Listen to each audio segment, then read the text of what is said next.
Well, happy Wednesday. And you know what that means? It's another drop for the pink link. Choo choo. I haven't got that set up yet, but it's going to be something coming in there. But today I want to get to it. We have no IG Orlando temporarily because he don't have a IG page. So we're going to have to call him No IG Orlando. And okay. So I'm going to let him introduce himself to you, and we're going to get right into what he do. Okay, how you doing, ladies and gentlemen? My name is Orlando Acosta, and I am the new master guru of eliminating your 30-year residential mortgage. Okay, sounds awesome.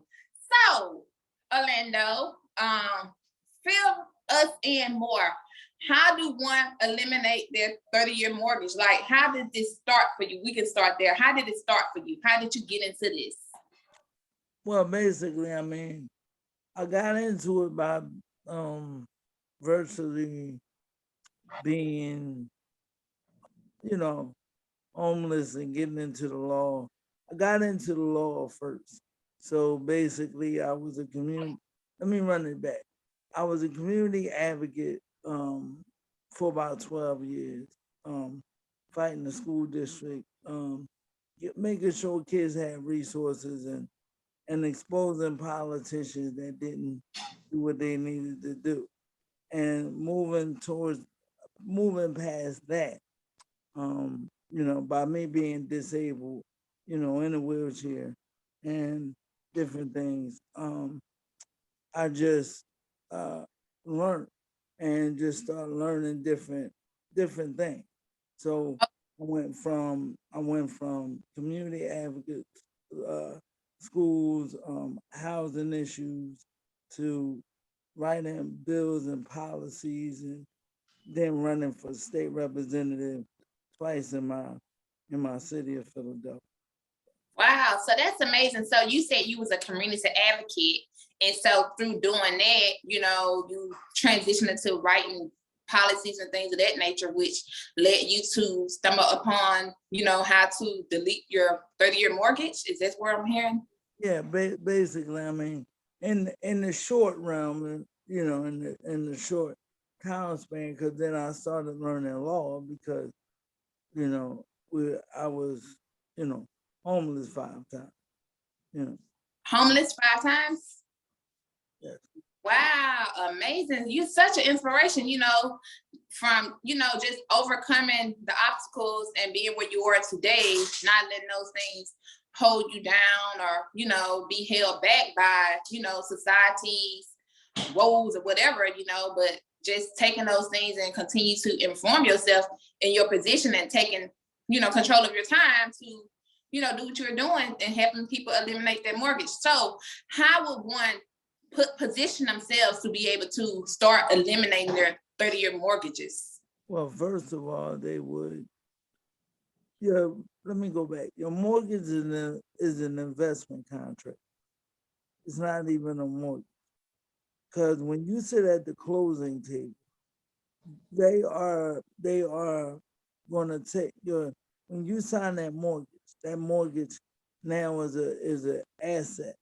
So that mortgage is now an investment contract. That signature gets collateralized, goes to a clearinghouse, an investment clearinghouse that is based in New York City. So what they do is they collateralize it about 20 or 30 times over. So if they go take when I say it gets collateralized, the signatures are valued at $1 million. So it's $1 million times 30 is $30 million. So what they do is then they go to the U.S. Treasury Department. U.S. Treasury Department then cuts them a check, cuts the bank a check for $30 million. Let's say you get a house for $100,000. So now they pull out your $100,000. Well, let me back up. They take it to an insurance company. They bind the $30 million up with the insurance company. Then once the bond gets shored up by the insurance company, then they pull out the $100,000, and then they give you your $100,000 towards towards that loan you wanted. But then they give you interest on top of it. But mind you, throughout that whole process, only your credit financed the whole transaction. Banks do not give you anything. It's based off of your credit. So your credit is the whole finance transaction. You are the purchaser, you're the buyer, you're the seller, you're the lender. Wow, wow. So with all of that, that's how you're able to, you know, use all of those gains to be able to position yourself to, you know, go ahead and write that mortgage off, in my understanding. Well, it's a little bit under the contract that they get you into. That's called the unilateral contract. That's a unilateral contract is a one-sided contract. That's illegal. Every contract in the United States, when you're dealing with cars, mortgages, whatever, they all give you a unilateral contract. But the general public doesn't know that those contracts are illegal. They have to be bilateral contracts, meaning that if me and you do a contract, we have to enter into a bilateral contract, meaning we have to negotiate terms and conditions under that contract. That's and we have to come to an agreement, but we both have to know the true nature of that contract. We have to basically then break down and agree on the terms. So I can't just come to you and say, hey, Marquita, now I mean, then the fact is, I want to give you this contract. You read the contract and you sign it. No, because that makes it illegal. I have to tell you, Marquita, this is a unilateral contract. This is a one-sided contract. I mean, now you can't change that contract, whatever the case may be, under this contract. Do you agree? But I had to give you all the terms under that contract. Now, if I don't give you the terms and conditions step by step, laying page by page out, then you sign that contract and you find out it works against you, you could sue me. That contract is no longer good because until I give you the true nature and you sign off knowing and you say to me, I totally understand everything under this contract that you explained to me, and I still agree, and you initial it and sign it, then that's when it becomes a binding contract. But if you say, wait a minute, I don't agree to this, I mean, then you could tear that contract up and say, I'm suing. Okay, let me ask you this, because from my understanding, once you sign something, whether you agree or know all those terms or not, you know, that party is not at fault because your signature is on there. So are you saying, you know, in this scenario, that's not the case? Well, I have one question at a time. So in this scenario, that's not the case? Like you have to, okay. They have to disclose that information. CFR 42, failure to disclose certain information as under the Uniform Commercial Code. Okay, so unilateral. Unilateral is one side. One-sided terms to a contract. Are you finding out that many homeowners are unilateral contracts? And all of them are unilateral. Oh wow. Okay, well that's new. I didn't know that. When you sign a mortgage contract, do you own your house? No, I'm renting, but my goal is to buy. Well, if you ever seen a mortgage contract, it's only one signature that be on that contract. You. No bank, no mortgage sign. To be a valid binding contract, when you say make payment, it has to be a bilateral contract. meaning you need 2 signatures. So, wow. Okay, so how many people have you helped guide, their, mortgage written off because of this?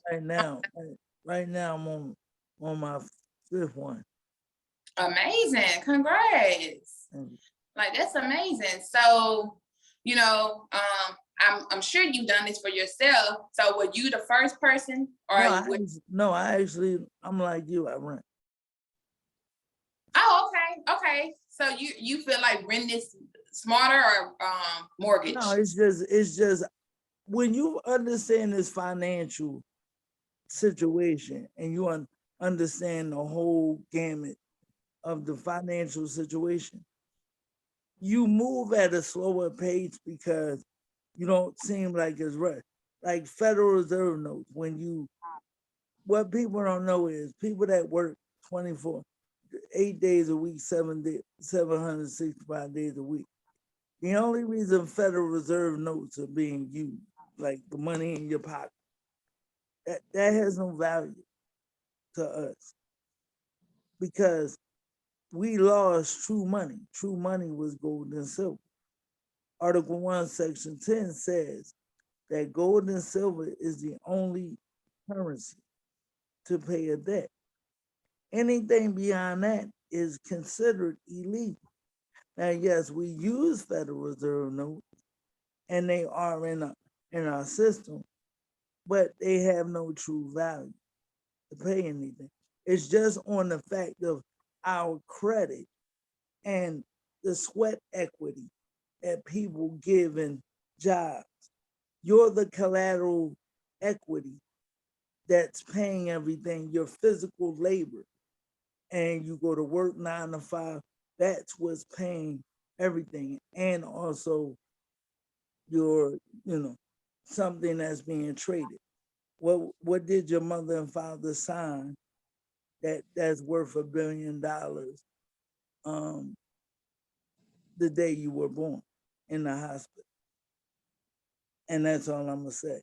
We all got something the day we were born. A birth certificate. That has an intrinsic value of $1 billion. Are we talking birth certificate or social security card? Both. I've heard something of that nature before, That's true. That's true. Wow. Well, we billionaires to them. They don't. Well, I'm a billionaire in my own right. Let me clarify that. Yeah, right. So it's little. My phone has been hacked into multiple times because certain information is not to be shared. So, like every time when I do this, then, it's, so I'm trying to get this message out to as many podcast shows as, possible. Because you're like the Dr. Sebi of mortgages. Yeah. Wow. I'm glad you said that. Okay. Said Dr. Sebi, because that's a shame what happened to him. So, Right. Okay, so this show is also consisting of inspiration and things of that nature. My lighting went out. I apologize, y'all. My notepad dropped. Things happen. Right, I just went low. Okay, so with that being said, what would you tell someone, who's looking to write their mortgage off and don't know where to start? What would you say to that person? Well, first of all, I would say, don't do it on your own. Come to me, and I'll help get that done. Because I don't want anyone to try this on their own. Because you have to first know. You have to first know what is to do. So I just encourage everyone, don't try this on your own. So what I would do is I would get us first and foremost get a securitization audit done on your mortgage contract itself. And when you get a securitization audit, then you also get a forensic audit done. What that does, excuse me, what that does is that shows all the illegal errors within your contract. So once you show the illegal errors of the contract, and we show the proprietary information that we have, that your mortgage has already been paid on. Let me ask you this. Is this something that you have to go through to court, or something that's settled outside of court and just bank? We go to bank. See, most people think, yes, we do go to court. And I go to court with the clients. I argue the cases for the client and everything like that. Most people think, and especially in the minority community, that we bankruptcy is bad. Bankruptcy is not bad, not bad at all. They're there to cancel out the contract. So in an illegal contract, that's the first thing you want to do, is cancel out the contract. So everybody like, my credit won't get, that's the first and foremost. I want to say to people, if somebody's giving you an illegal contract, they cannot report it to any credit bureau. You could sue the pants off of them if they even put it on. They need your consent to even list it on your credit, because you are the lender of your own credit. Truth in Lending Act, USC 15, section 6, read 601 through 1601 through 1602. 1602, section G states who is the true creditor. And then it says the natural person is the one that extends the credit. So if let's take that into consideration. So if you extend the credit, and this is under the Truth in Lending Act, the Consumer Protection Act. So if you know that you are the lender of credit and you extend it to these businesses, how do you owe something that you extended? Wow. Well, I mean, I'm going to give you a round of applause for dropping those laws. Because I'm trying to keep up with you. You like in law section 102. I'm like, okay, I see you. I tried. You gotta study that. Yeah, you gotta study that. You don't say try, you doing. Right. But I mean, what else would you like the people know? What's one more thing you would like to share about, this mortgage thing? Because it's foreign to me. I don't even have a mortgage. That you don't need a mortgage to get a house. There's many ways to get a house without a mortgage. True. You can get a subject to property. That means somebody that trying to get out of the house, they don't want the mortgage no more. They don't want to even deal with the house. You come in, you pay them maybe $3,000 to $5,000 to move them from the property. You take over the mortgage, but then come to me, make 1 or 2 payments, and I get you out of the mortgage. Oh, wow. Okay. And then the house is yours free and clear. That's interesting. I like that.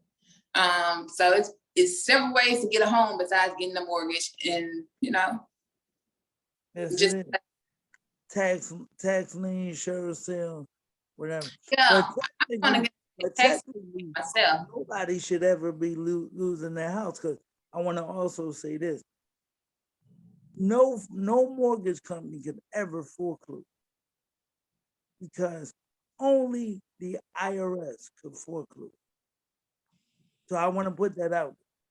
So if a mortgage company say, we ain't gonna foreclose, the section of the IRS, they have to have for a mortgage company to foreclose, they have to have the actual, the form S34 form that's from the Security Exchange Commission, and they have to have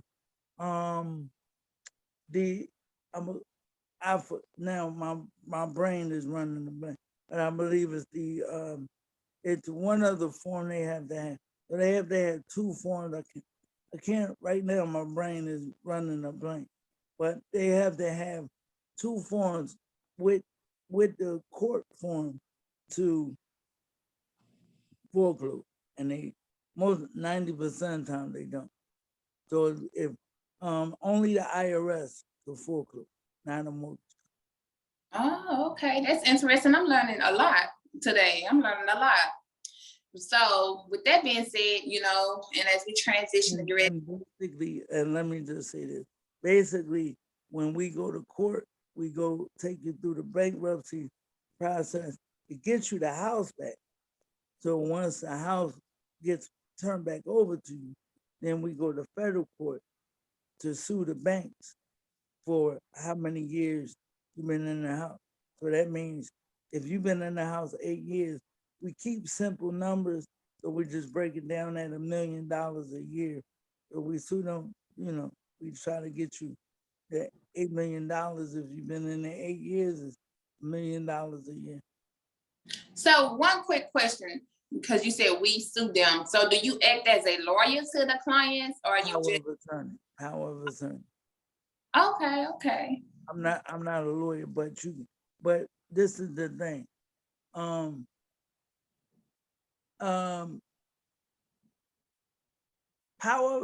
Lawyers work for the courts. They work for the court. They don't work necessarily for you. They have a duty and a responsibility to the court. They mitigate problems. Very few of them solve the problem.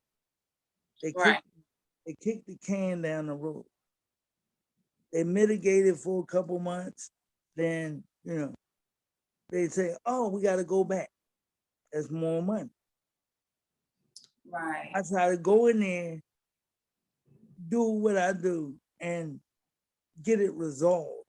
The whole purpose about going to court is you want to get it resolved. You ain't got time for it to kick down the road.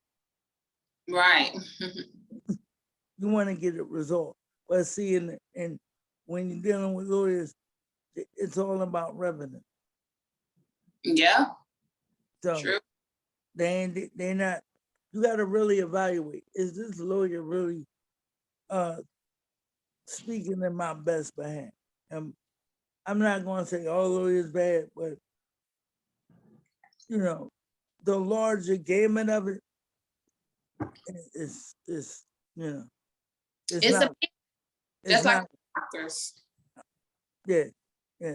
Because like in the medical industry, they're not trying to cure you.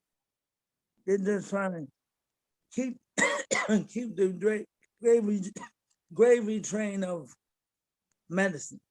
Right. Medicine is $1 billion business. Yeah. And their business, they're doctors, but it's their business. They're lawyers, but it's their business. And business want more business, and they want their money and go on to the next client. Not all of them center around that in a negative manner per se, but it is a business. You have some with heart, but at the forefront of many we've seen, especially in healthcare and things, they push pharmaceutical and other things besides, hey, if you do this, this will alleviate this. But, a lot of it stems from money. People think like this. For me, I'm a big advocate of natural medicine. But, to each their own. But I want people to think like this. If something goes into your system that goes against the natural aspect of what medicine was truly made of, how could it then help? I want to say this as a disclaimer. No, I'm not saying to each their own. I'm just saying, right. You know, just think about that. That's all I'm saying. I'm not saying one way or another. You know. Yeah, I get you, and I know I just made the statement I made. However, I do say, you know, if you have any issues, I still go see a doctor, you know, yearly, you know, because they can see some things that we can't see sometimes, you know, but at the same time, you have to be an advocate for your own health and not put that in someone else's health and hands alone, is what I'm saying. You have to, you know, they say when you have high blood pressure and they give you a pill, well, high blood pressure comes from what you're intaking and what you're not doing. So what are you going to do to, you know, stand in for your health besides the doctor doing his job, his business to write you their prescription for high blood pressure? To alleviate high blood pressure, you can do your own research. We have a topic here, but you know, you can do things to alleviate high blood pressure naturally. But it's you have to take that commitment and that initiative to do that for your own health. You get what I'm saying? Right. So we got to just say that, you know, it ain't the doctor's fault. When once he tell you something, it's up to you to take what the doctor tell you, and then how can you do this to better your health naturally? You know, because their job is to write out prescriptions. Right. Yeah. So the whole thing about the mortgage industry is like the, you know, like the street hustle. Only difference is they wear a suit and tie. Right. Wow, a lot of it's like the street hustle. If you watch, Ghost last night, I don't know if you watch it, but the guy telling the boy about his dad selling drugs, like, hey, did you invest in, you know, that's my show. I watch that all the time. Pleasure 1 hour a week, because I don't even watch TV, but I have my, you know, my 1 hour. No, I watch. I mean, I'm working 90% of the time. I'm, you know, on these cases. I'm always in the books and in paper. Right, you gotta let back.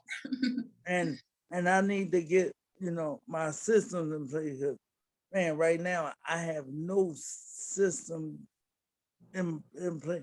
I'm good in the courtroom, but organization is not me. So. Well, you're gonna get it together. So it's been a pleasure, you know, talking with you. You dropping some laws and things I'd never heard of, and really just dropping the gems and informing me. So with that being said, the audience that's listening and the things that I've just seen you've overcome, you know, from just a shorter time of knowing you, what is something that you would say to someone out there, you know, that maybe going through obstacles or maybe feel limited? What would you tell that person, you know, to inspire them to, you know, level up in their life? I would say, you know, my mother always encouraged me, but she didn't let me dabble in my own by me being disabled and being in a wheelchair. She didn't let me wallow in my you know, wallow in pity and feel sorry for myself. So, you know, long as you always have another day on this earth to do something, make it 100% your best every time. Find something that is a service or a need to the larger aspect of society. Because if you look at something that people need, then figure out how I can help cure that issue. Because if you give something back to someone, then the universe will make sure that it comes back to you tenfold over. Wow. Amazing. I love that. I mean, you dropped it like you dropped the mic and walked off the stage just then.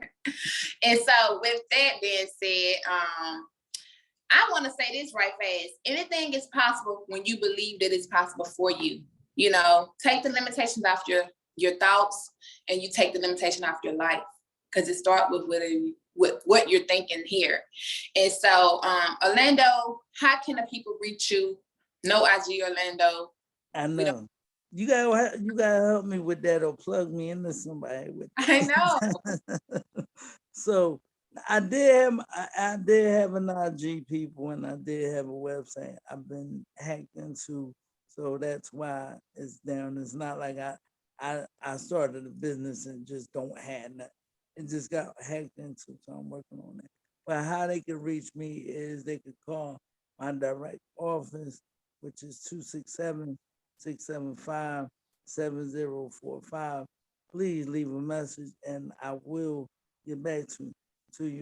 It will take me a little bit of time, because everybody and their mother is reaching out to me about their mortgage. So I'm trying to help as many people as I can, but I'm only one man.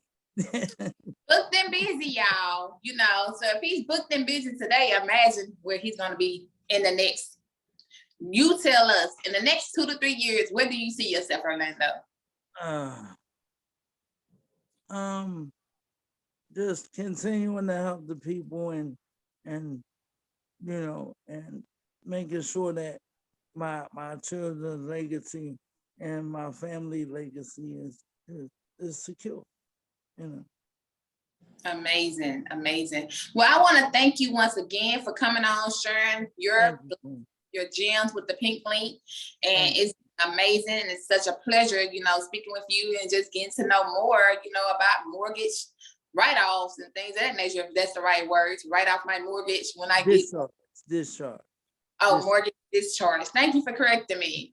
So it's definitely been a pleasure, and blessings on blessings to you all. We'll see you next week. Thank you, Queen. I appreciate you, and I wanted to give you a flower. Thank you.